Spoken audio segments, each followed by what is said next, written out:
Good morning, good afternoon, and good evening. This is Connor, and today I'm going to be talking about the Bureau of Labor Statistics' recent study, which showed that 14.7% unemployment is where we're at right now due to COVID, and it looks like that's going to be getting a lot higher next month as well. So with those stats and with all of that unemployment, which is causing a lot of people a lot of pain, what is that going to be doing to the real estate markets? Let's get into it.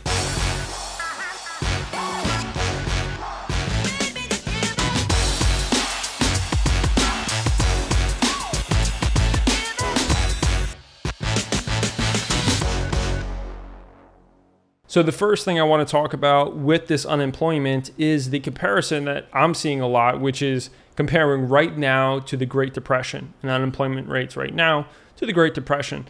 So let's go ahead and look at those rates and then see what the numbers look like. So if we're comparing unemployment during the Great Depression, if we're comparing 1932 to now, and then looking 1 year out for the next 3 years, it went from 23.6 to almost 25, which is where it peaked. And then 2 years later, it was still at 20%.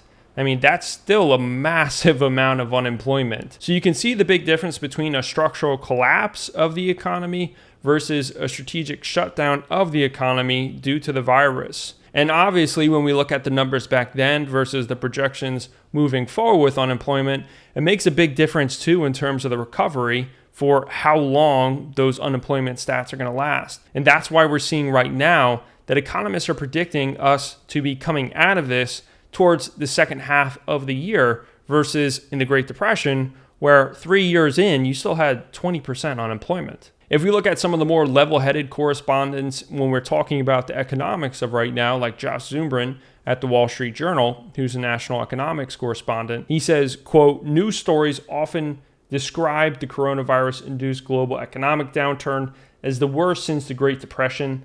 The comparison does more to terrify than to clarify." He's basically saying in this quote here that comparing the Great Depression to right now is really more of a sensationalist fear tactic than something that's actually clarifying what the data is showing. One big distinction too in terms of the jobs lost right now and the unemployment is that 90% of them, according to the BLS, are temporary. And so again, that's where we see the divergence in the 4-year chart from something like the Great Depression to right now. That's the difference between a structural collapse and a strategic shutdown. Now, I say this all on a macro level in terms of what's actually going on and what the data is showing for the country.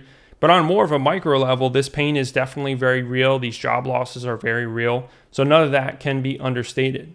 All this is going to impact a lot of people in a very real way. So I don't want you to think that I'm saying otherwise.